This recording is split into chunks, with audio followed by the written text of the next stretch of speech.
Oke, baik. Assalamualaikum warahmatullahi wabarakatuh. Waalaikumsalam warahmatullahi wabarakatuh. Pada pagi menjelang siang ini kita ujian komprehensif dengan Pak Dimas. Ya, panggilannya memang Pak Dimas. Iya Pak, Pak Dimas bisa, Ayun juga bisa Pak. Nah, Pak Ayun ya. Pak Ayun dinas di mana? Dina di SMK Muhammadiyah 1 Metro Pak. Lampung ya. Iya, Lampung. Oke. Baik. Sudah PNS. Belum Pak, masih honorer. Oke. Mudah nanti bisa P3K atau PNS. Lalu RPP yang mau kita uji tentang apa, Pak? Tentang bekerja keras dan bertanggung jawab Pak. Oke. Itu untuk anak kelas Kelas SMK, 12 SMK. kelas 11 SMK ya. Iya. Baik, kini saya minta Bapak untuk menyampaikan materi itu ya, tapi tidak ngajar Pak ya. Mm-mm. Tidak menyampaikan materinya saja ya, mulai dari pendahuluan nanti kemudian bahannya sampai kepada apanya penutup ya. Agak 5 sampai 10 menit saja. Silakan Pak. Eh, baik, Assalamualaikum warahmatullahi wabarakatuh. Apa kabar anak-anak sekalian? Eh, Alhamdulillah kita berjumpa lagi ya. Hari ini pembahasan kita, materi kita adalah terkait dengan bekerja keras dan bertanggung jawab. Dan anak-anakku sekalian perlu diketahui bahwasanya materi pada hari ini terkait dengan bekerja keras dan bertanggung jawab ini adalah materi yang sangat urgent, yang sangat penting, artinya yang selalu berhubungan dengan kehidupan kita sehari-hari. Maka tolong diperhatikan betul-betul, jangan sampai materi yang sepenting ini tidak kalian dapatkan, malah hanya menjadi angin lalu. Nah, anak-anakku sekalian, materi inti pada pembelajaran kita hari ini yakni terkait dengan bekerja keras. Bekerja keras ini biasa juga disebut dengan berusaha atau juga dengan ikhtiar, ya, secara sungguh-sungguh. Dengan kata lain, bekerja keras ini adalah bekerja dengan gigih atau bersungguh-sungguh untuk mencapai sesuatu yang dicita-citakan. Kemudian bertanggung jawab ini artinya secara bahasa yang mana keadaan wajib menanggung segala sesuatu sehingga tanggung jawab ini berkewajiban memikul menanggung ya segala sesuatu yang memberikan jawaban. Dan kemudian terkait dengan kewajiban ya bekerja keras dan bertanggung jawab ini juga Allah menerangkan dalam Quran surat Al-Jumu'ah ya ayat 9 hingga ke 10. Nah, bisa nanti dibaca ya Quran surat Al-Jumu'ah ayat 9 dan ke 10. Oke, anak-anakku sekalian, itu kurang lebih materi kita terkait dengan bekerja keras dan bertanggung jawab. Pak Heri, billahi taufik wal hidayah. Assalamualaikum warahmatullahi wabarakatuh. Tolong dibacakan ayatnya tadi apa itu coba? Ayatnya. Quran surat Al-Jumu'ah, Pak. Ayat Coba. 9 dan ayat yang ke-10. A'udzu billahi minasyaitonir rajim. Bismillahirrahmanirrahim. يا أيها الذين آمنوا إذا نودي للصلاة من يوم الجمعة فاسعوا إلى ذكر الله وذروا البيع ذلكم خير لكم إن كنتم تعلمون فإذا قضيت الصلاة فانتشروا في الأرض وابتغوا من فضل الله واذكروا الله كثيرا لعلكم تفلحون. Sadaqallahul azim. Baik. Jadi mesti betul ya, tajwidnya mesti betul ya.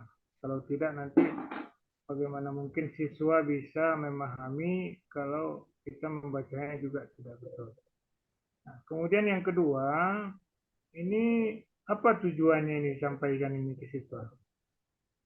Tujuan anak-anak mempelajari eh, bekerja keras dan bertanggung jawab ini kurang lebih Pak dengan menggunakan model discovery learning ini diharapkan anak-anak dapat meyakini bahwa agama mewajibkan umatnya untuk bekerja keras dan bertanggung jawab dalam kehidupan sehari-hari. Kurang lebih Pak. Terus kemudian ada lagi selain itu pada yang kedua, dengan menggunakan model pembelajaran discovery learning, ini diharapkan peserta didik dapat berperilaku, bekerja keras, dan bertanggung jawab dalam kehidupan sehari-hari. Karena pada RPP pertama ini pembahasan kita hanya sampai pada makna bekerja keras dan bertanggung jawab, Pak. Jadi kurang lebih untuk di RPP pertama pembahasannya sampai di situ. Itu tadi yang kurang lebihnya. Kalau materi pembelajarannya seperti apa? Materi pembelajarannya kurang lebih kita ada diskusi. Sebelum mulai diskusi itu anak-anak saya perlihatkan untuk melihat video dulu, Pak. Video ya atau konten terkait dengan gambaran orang tawuran. Kemudian anak-anak saya minta untuk analisis penyebab dan akibatnya. Nah, dari kedua hal itu nanti saya sampaikan bahwasanya perilaku itu jauh dari yang namanya bekerja keras dan bertanggung jawab. Karena itu yang saya sesuaikan dengan kehidupan sehari-hari mereka dan kemudian memang masa mereka adalah masa pelajar. Sehingga itu yang biasa terjadi di masyarakat. Itu kurang lebihnya, Pak. Dan Maksud kemudian nanti saya, ada diskusi. Setelah itu kalau memang maksud saya waktunya begini. memungkinkan itu saya kasih untuk apa kerja kelompok. Untuk faktualnya, ini bekerja keras dan bertanggung jawab ini merupakan keniscayaan dalam hidup, Pak. Orang beriman dituntut untuk selalu servis dan bangkit membangun peradaban seperti masa keemasan Islam jayanya. Kemudian syarat untuk itu tidak cukup ditempuh hanya bekerja keras, namun kerja yang cerdas dan bertanggung jawab. Itu untuk faktualnya. Kemudian untuk konseptualnya ini ada bekerja keras dan bertanggung jawab. Eh, Suatu sifat yang dilakukan oleh seseorang dengan sungguh-sungguh untuk mencapai tujuan dan tidak mudah putus asa. Kemudian sifat kerja keras itu harus selalu dibarengi dengan rasa tanggung jawab.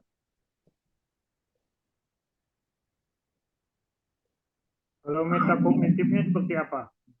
Untuk metakognitifnya kurang lebih materi yang seperti bekerja keras itu ya pengertian dari bekerja keras, kemudian apa namanya pengertian terkait dengan tanggung jawab. Untuk metakognitifnya kalau secara detailnya bekerja keras ini berarti berusaha atau berikhtiar secara sungguh-sungguh dengan kata lain, bekerja keras adalah bekerja dengan gigih dan sungguh-sungguh untuk mencapai suatu yang dicita-citakan. Kemudian orang yang bekerja keras tidak berarti harus banting tulang dengan mengeluarkan tenaga secara fisik, akan tetapi dapat dilakukan dengan berpikir sungguh-sungguh dalam melaksanakan pekerjaan atau belajar sungguh-sungguh untuk mencari ilmu. Itu kurang lebih untuk yang di bekerja keras dan yang ditanggung jawab ini adalah kewajiban wajib menanggung segala sesuatu sehingga tanggung jawab menurut Kamus Bahasa Indonesia adalah kewajiban menanggung, memikul jawab, menanggung segala sesuatunya atau memberikan jawab dan menanggung jawaban menanggung akibatnya. Secara istilah tanggung jawab ini adalah kesadaran manusia akan tingkah laku atau perbuatan yang disengaja maupun yang tidak disengaja. Itu kurang lebih Pak untuk terkait metakognitif dari bekerja keras dan bertanggung jawab. Oke, bagaimana Pak Ayun menerapkan pembelajaran yang mendidik dengan pendekatan teknologikal, pedagogik, content knowledge? Ya, kurang lebih saya menggunakan media PowerPoint Pak, itu yang pertama.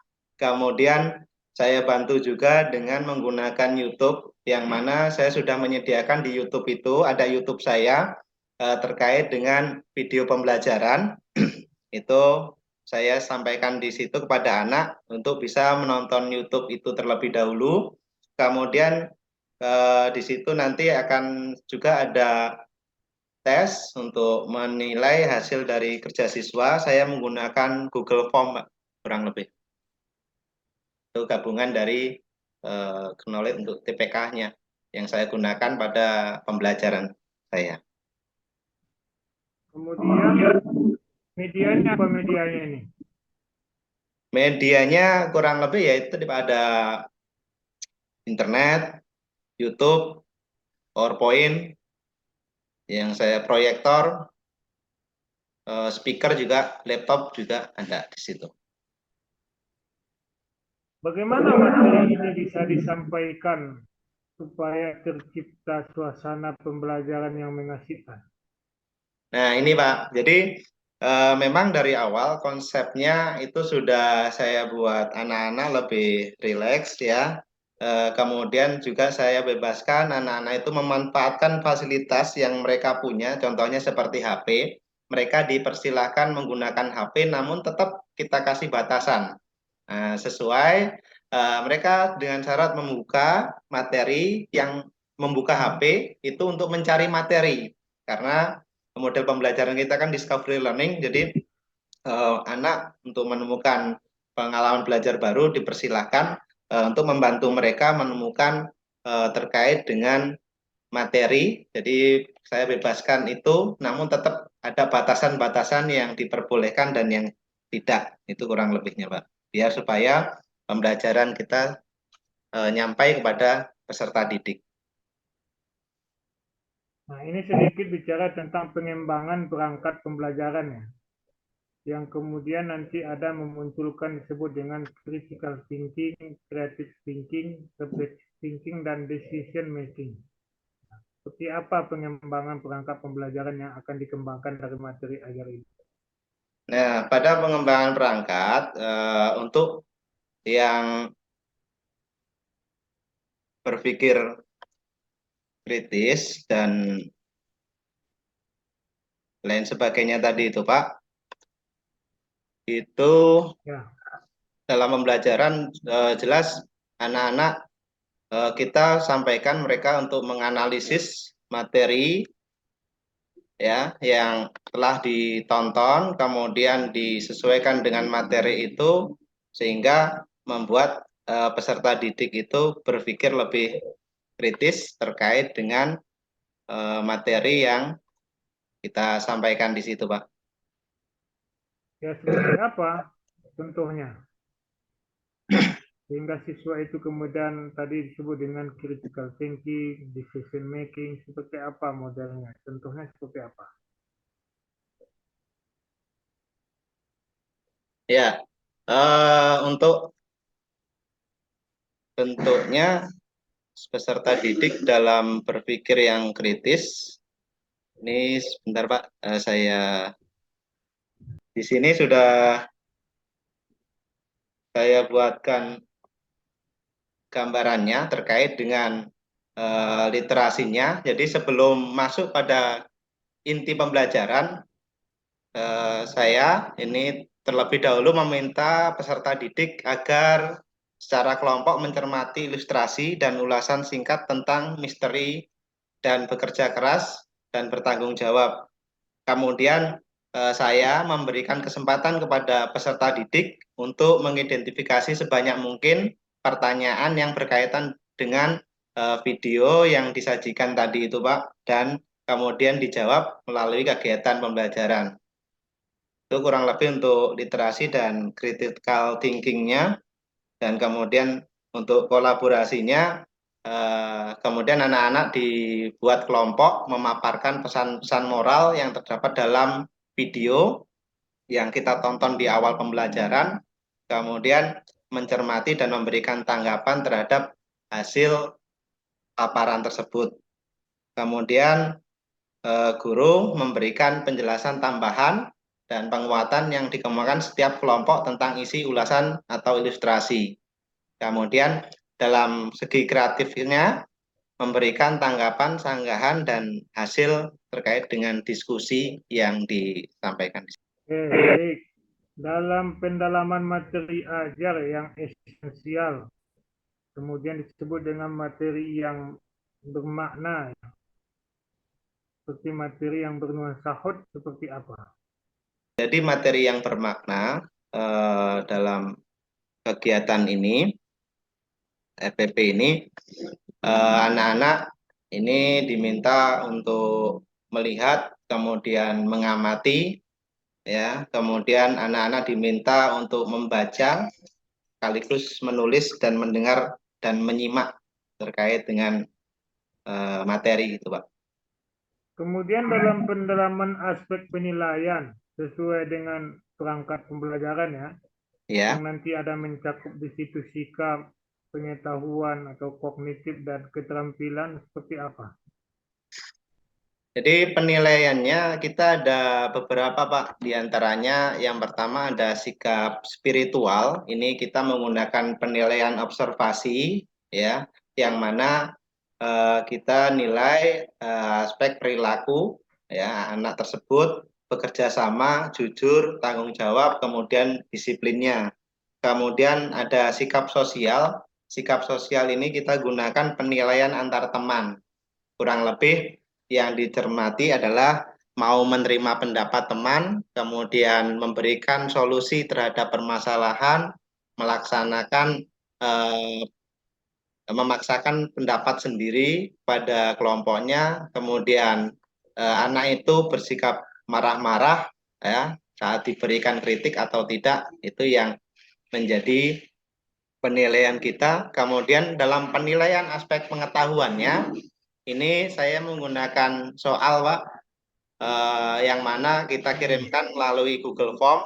Di situ ada dua soal yang harus mereka jawab. Kemudian terkait dengan keterampilan, di situ kita menggunakan penilaian sendiri, ya. Aspek isinya kurang lebih adalah selama diskusi, siswa ikut serta mengusulkan ide atau gagasan. Ketika kami berdiskusi, setiap anggota mendapatkan kesempatan untuk berbicara atau tidak. Kemudian saya ikut serta dalam membuat kesimpulan. Kemudian hasil diskusi kelompok. Itu kurang lebih yang menjadi penilaian ketika dalam pembahasan itu, Pak. Baiklah, mungkin itu dulu. Silakan Bapak ambil Al-Quran, buka surat An-Nisa, Quran surat An-Nisa ayat 1. A'udzu billahi minasyaitonir rajim. Bismillahirrahmanirrahim.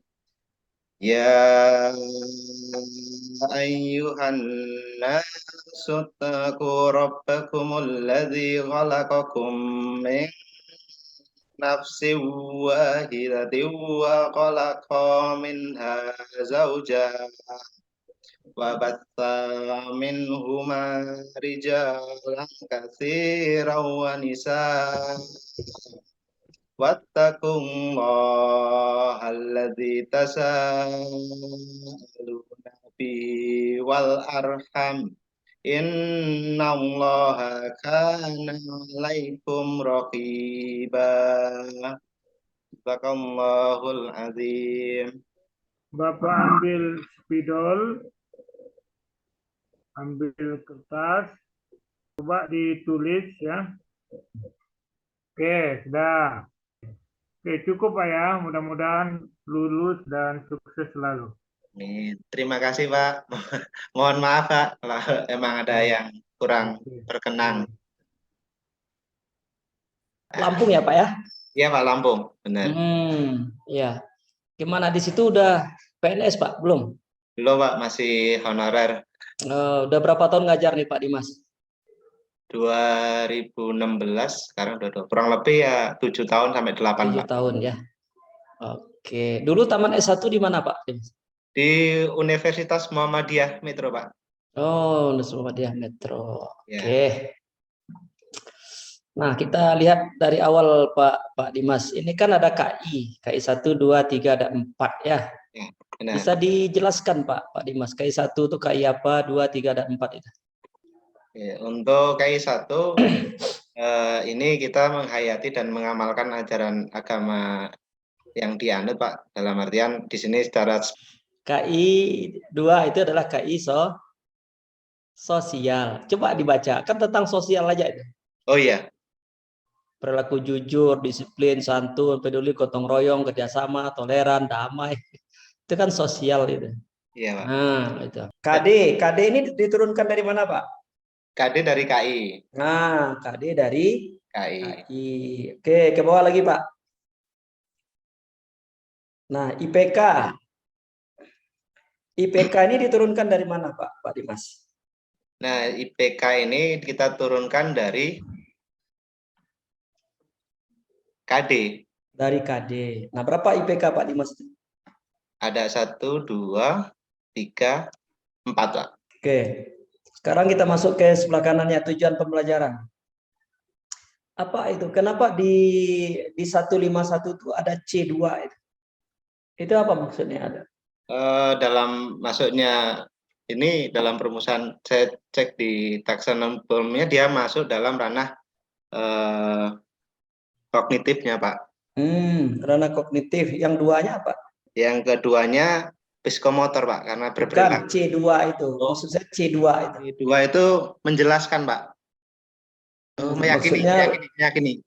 Level 2 ya. Ya, level 2. Meyakini. Tapi kan di UKIN kan nggak boleh level 1, level 2, level 3 tuh Pak Dimas.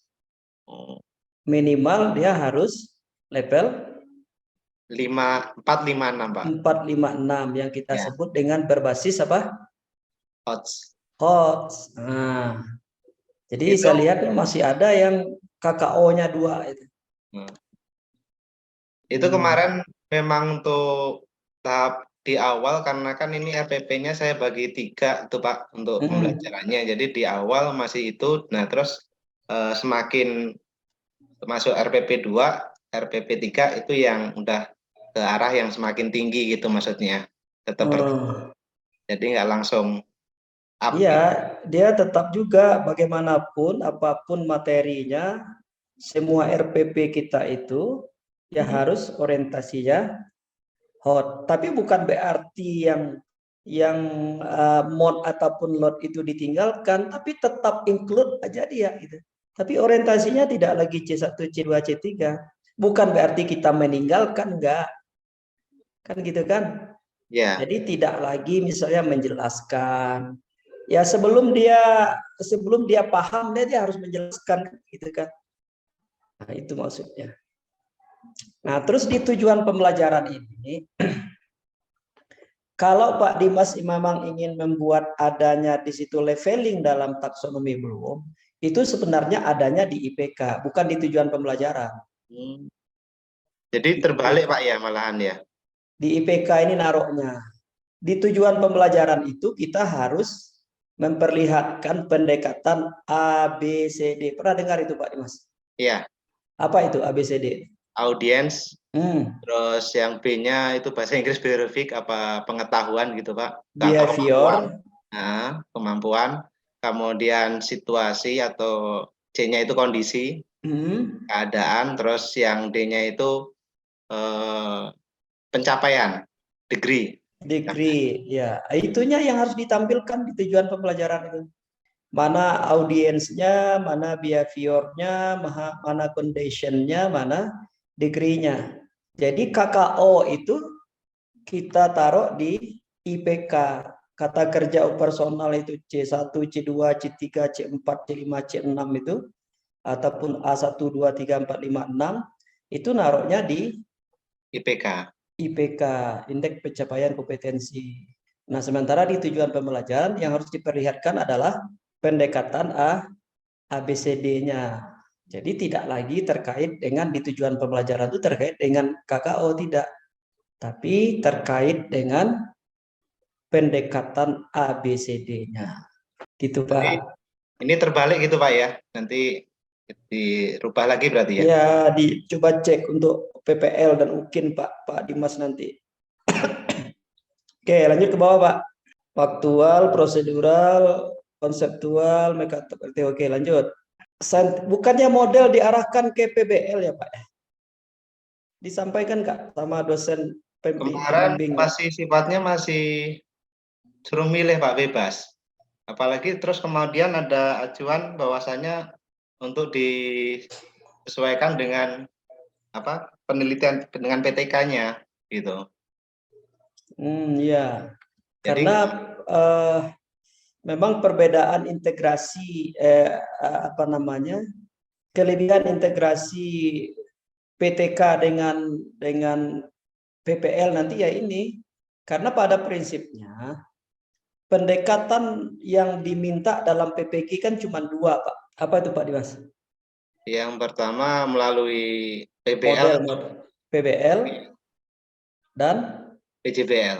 PJBL. Makanya mulai kita membuat resume pendekatannya itu kan Ya, PBL dan PJBL itu. Jadi seharusnya menyesuaikan Pak. Saya takutnya nanti ketika UKIN nanti, nah ini kenapa modelnya discovery gitu. Sementara yang diminta itu adalah PBL atau PBL atau PJBL ya kan. Ya, siap-siap. Oke, lanjut ke bawah Pak. Nah kalau saya tanya kepada Pak Dimas, ada satu atau dua instrumen UKIN itu terhadap RPP ini, yaitu integrasi hasil penelitian dalam pembelajaran. Di mana kira-kira Pak Dimas bisa menjawab itu? Keterkaitan antara atau hubungan dari ini Bukan Pak ya? keterkaitan, integrasi. Oh, Integrasi hasil penelitian dengan atau dalam pembelajaran. Ini melalui pendekatan observasi sebetulnya Pak, larinya. Integrasi hasil penelitian itu ya kita menjadikan hasil penelitian sebagai sumber pembelajaran. Nah, di dalam kegiatan pembelajaran ini kan dipisahkan atau dikelompokkan menjadi 3, yaitu pendahuluan, inti, dan penutup ya Pak ya. Ya. Oke, kira-kira kalau saya tanya, di mana Pak Dimas bisa menunjukkan ke saya pendekatan TPACK-nya di kegiatan pendahuluan? TPACK-nya dalam kegiatan pendahuluan tidak muncul Pak. Nggak muncul. Nah, nanti dimunculkan Pak ya. Oh, sebenarnya sederhana Pak. ya. Pak Dimas dimotivasi itu, nggak usah Pak Dimas yang ngomong gitu. Biarkan aja video YouTube yang ngomong. Jadi video pembelajaran saya dimasukkan Pak ya? Iya, jadi siswa menyaksikan atau mengamati video motivasi tentang manfaat pembelajaran dalam kehidupan sehari-hari. Dicarilah video-video yang kira-kira dalam kegiatan inti ini di mana TPACK-nya Pak Dimas? Nggak ada kelihatan ya kan? Belum juga. Nah, terus harusnya di saintifiknya bagian kreatif Pak. Saintifiknya di mana Pak? Pendekatannya ya? Iya, saintifiknya mengamati, mengumpulkan, mengolah, menganalisis, dan mendesiminasi atau menyampaikan. Itu bagian di kreatif Pak, baru memberikan tanggapan, sanggahan, sama hasil diskusi. Memberikan tanggapan itu masuk ke saintifik yang mana itu? Nah, tolong dicatat beberapa catatan tadi. Nah, setelah itu nanti disempurnakan lagi RPP-nya. Nah, sehingga nanti ketika di PPL ada 3 RPP itu yang akan dinilai, plus nanti 1 RPP untuk UKIN. Nah, UKIN ini Bapak Dimas ini sangat menentukan kelulusan nanti ya. Jangan sampai jangan sampai ada yang salah, terutama terkait dengan template-template itu. Jangan dibuat template yang baru gitu maksudnya. Iya Pak, siap. Oke, saya kira itu aja Pak Dimas. Dicukupkan. Terima kasih nih Pak atas arahannya, dan mohon maaf kalau masih belum sesuai dengan yang diharapkan.